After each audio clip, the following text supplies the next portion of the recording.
Hello, everyone, and welcome to the Elevate Your Equity podcast, where investors with a special emphasis on couples begin, continue, and deepen their journey to financial freedom together, using the powerful vehicle of real estate investing to do it.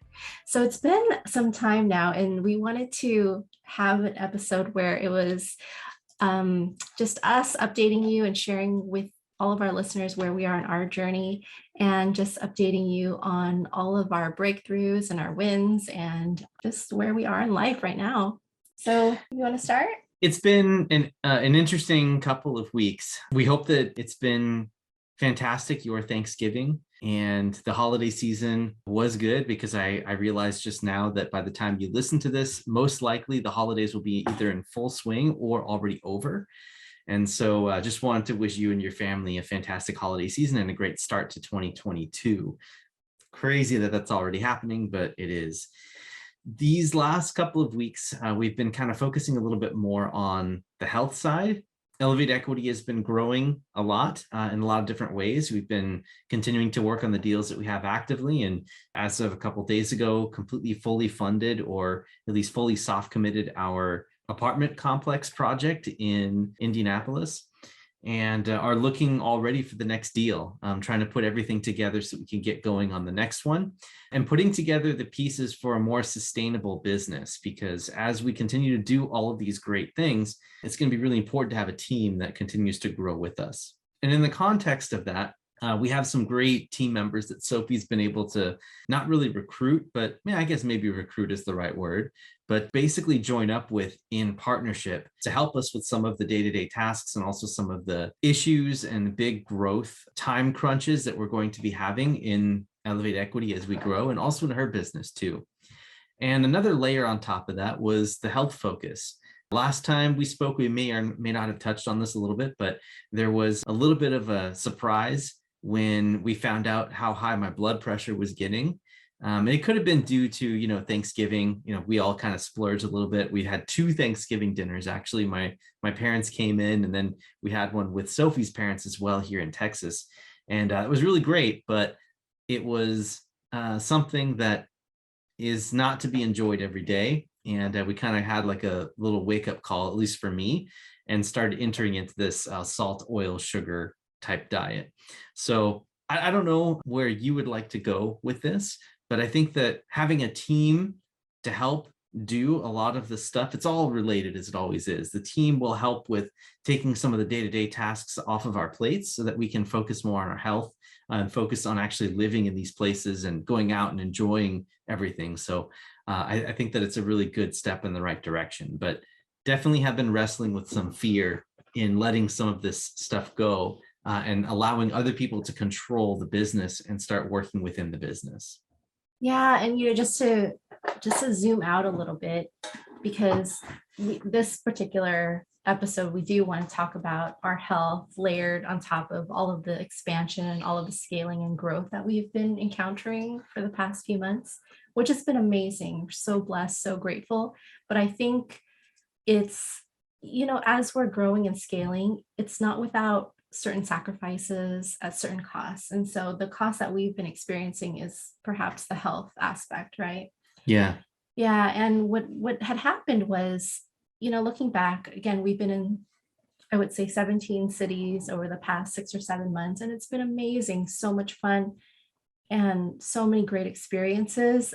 Part of those experiences were a lot of great restaurants, a lot of eating out, a lot of lack of structure, lack of routine, lack of physical activity. And that accumulates, and that takes a toll, and it compounds on itself, as you know. And I know Derek loves to talk about compound interest. I do. But things can compound in the opposite direction as well. And I think we wanted to spend some time touching upon this because, again, I work in the healthcare field, and part of what I like to keep a check on in our relationship is the health of our just physical health, our mental, emotional health. And I finally got my blood pressure cuff back in my hands, and I think it was in storage for some time. Yeah. But when I took his blood pressure, it was around like 140/90. And anytime it starts to slowly spike up like that, it's time that we recalibrate our daily routines and what we're eating and take some inventory there. So we spent a week or two doing no salt, no oil, no sugar, something that I learned from my days at True North Health Center when I was doing my residency there, and just doing some intermittent fasting and being able to kind of cut down on some of the splurges. It's a lot easier now that we're staying with my mom and dad because they eat pretty healthy, and we're able to just stock the fridge up with vegetables and not splurge as much. And we're able to wake up and do a consistent exercise routine, morning routine where we can meditate and we can journal and we can just decompress, right? And so a couple of weeks later, took his blood pressure again, came back down to normal. But in those moments, it's always, again, these are just messages that your body is trying to send to you, saying that, hey, it's either time to slow down, listen, and respond, because if this continues to accumulate and compound over time, we could be looking at a heart attack, we could be looking at a stroke. And the reason why this was so scary for both of us was because Derek's uncle had a heart attack at around this age, right around 40. Yeah, maybe a little bit older than me, but still, it's something that is running in the family genetics. And so I think it's important to focus on that, and keep it in sight. Health is one of those things that kind of takes a back seat to whenever a business is starting to grow. It's a limiting factor, right? Like you're not going to be able to go as fast as your body or your mind will allow you to. And so if you're not taking care of it, then you're not going to run either A, optimally, or B, run at all. And truly understanding that taking care to only put food in our bodies that would nourish us and take care of us and give us high levels of energy throughout the week was an important focus. And it was a very productive couple of weeks that we ended up going on the salt, oil, sugar free. But then there's a sustainability piece and trying to make sure that you can continue to maintain on this path. So we've been working on that. We've come to a solution. We're finally now implementing some of these systems and some of these things to keep us eating well, like meal prepping, having recipes ready, having general amounts of good vegetables in the fridge, and just not eating, sugar-filled snacks and things like that for most of the time. You do have to allow that every once in a while if it's something that you crave, in order to keep the mental willpower down, the willpower factor, so you can keep it going. And so that's something that we've been working on. And it's something that's been really helpful a lot. Like it's been helpful for my energy and for Sophie's energy and my attitude and everything. It's just been funny how all these things sort of like kind of lock into place once you have that health piece nailed down. And in the car today, as we were driving back from an appointment, we were talking about how, we should start thinking about time as something that is finite. I know a lot of people out there, especially people that have higher net worths and have to start picking and choosing what things to go to and what things to do and what's important to them. This is how they do that, because everyone has a 24-hour day. And in the car, we were talking about how everyone has only a certain amount of time. And I do think that that's true. But I also think that it's untrue in a sense, because folks who take care of themselves and don't eat donuts and kolaches and, pizza and burgers every day, they're going to have more time than someone who's really mindful and makes an active effort to track their health, right? So not only is it quality, but it's also longevity. And so you can actually add more time to your life by eating right. And so that pre-misconception of time being something that you only have a finite amount of, I don't think that that's necessarily true. I mean, it is true in a sense because everyone's got to die, but it's more malleable than we think. Yeah, I agree. And I think the conversation that we had took some interesting turns into, just talking even about the language surrounding time. For example, we say, oh, let's save time, let's spend time, what else? Waste time. It's all in a sense surrounding the currency of time, which I thought that was really interesting. And, if we're going to be looking at time as currency, why don't we look at time as an investment as well that leads to ultimately that time freedom that we like to talk about, and the opposite of the finite time. And so, when I was kind of thinking a little bit deeper about this, we talk about ROI, your return on investment, but what about your return on energy? What are the things that we're doing on a daily basis that is bringing back that return to us in terms of health, in terms of mental, emotional well-being, in terms of better quality sleep, more freedom in movement.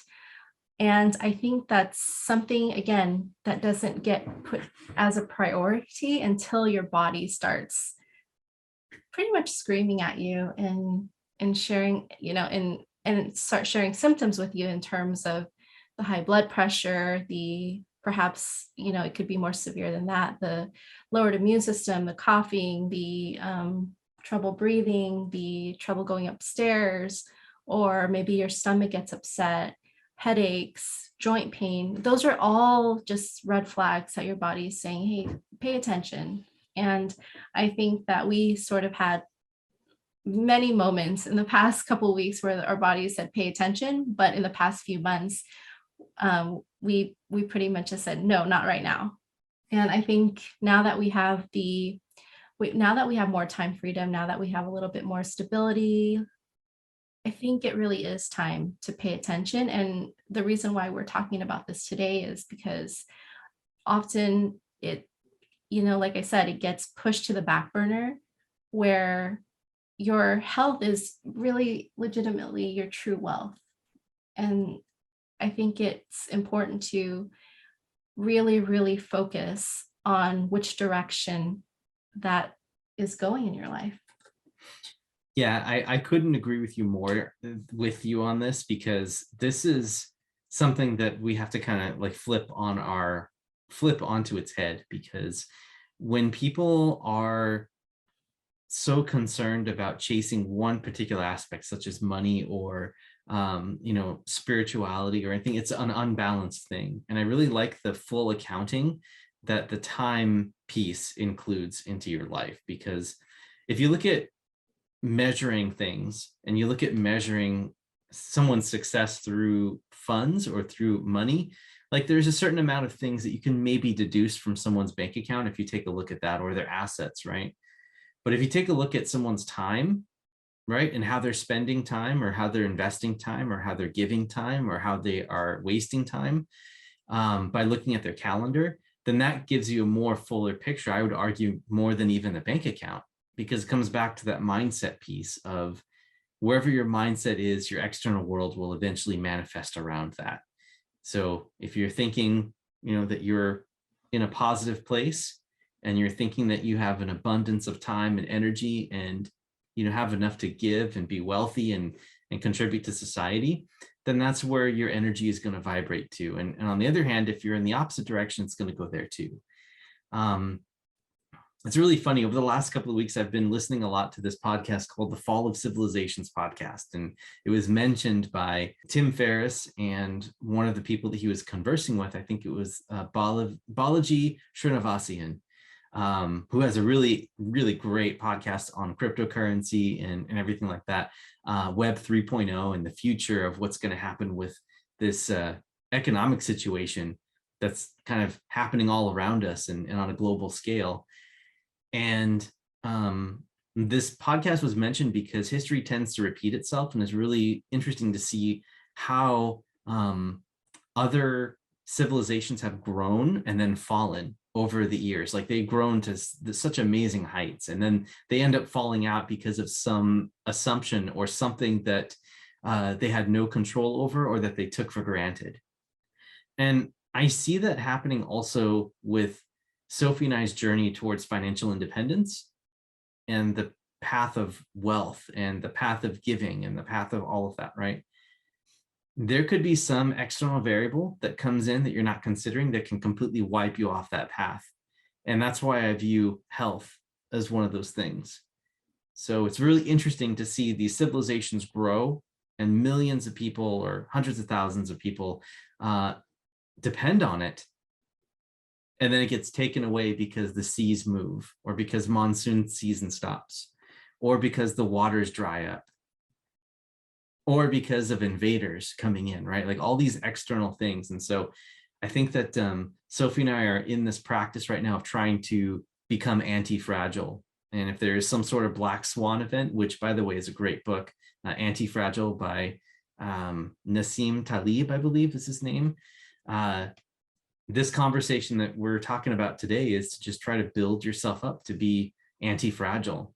And one of the things that you can do to help you with that is to work on your time balance and your health balance. And then from there, obviously wealth is a part of it too, but we have that covered in all of our podcasts before, but just wanted to underscore how important it is that flexibility, low stress, or at least less stress, or managing stress well, and taking care of your health is really important, because we are these ethereal beings that depend on hormones and, being here on the planet Earth. So anyway, I think I'm rambling now at this point, but my point is that becoming a more flexible and more free thinking person, to just allow the universe to provide in the form of having our team members do work for us and handing over the reins so that they can take what we've built and make it better. Focusing on being more intentional about time and health, and all of these things will eventually lead to us being able to survive more and more situations because we have more flexibility and adaptability. That's my 2 cents. Yeah, I think that's wonderful.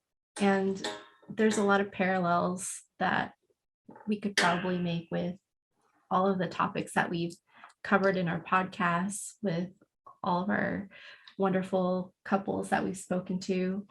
And again, we like to do these little mini in-between-isodes to just, again, to update you on what's going on with us, but also to really dive deep into what we're thinking as well, and how we continue to grow and evolve and learn, specifically because every day we're no longer the same person that we were from the day before.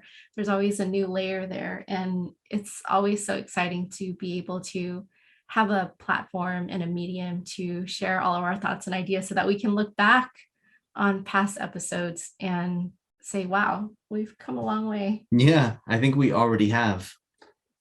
That being said, I don't know if I have anything else more that needs to be shared today. There's been a lot of contemplation over the last couple of weeks, and we know that that's not really going to slow down at any point. But the difference is here is that we're choosing to embrace it all and living inside the moment. And we're really happy. I'm really blessed to have such a wonderful partner to walk the path with.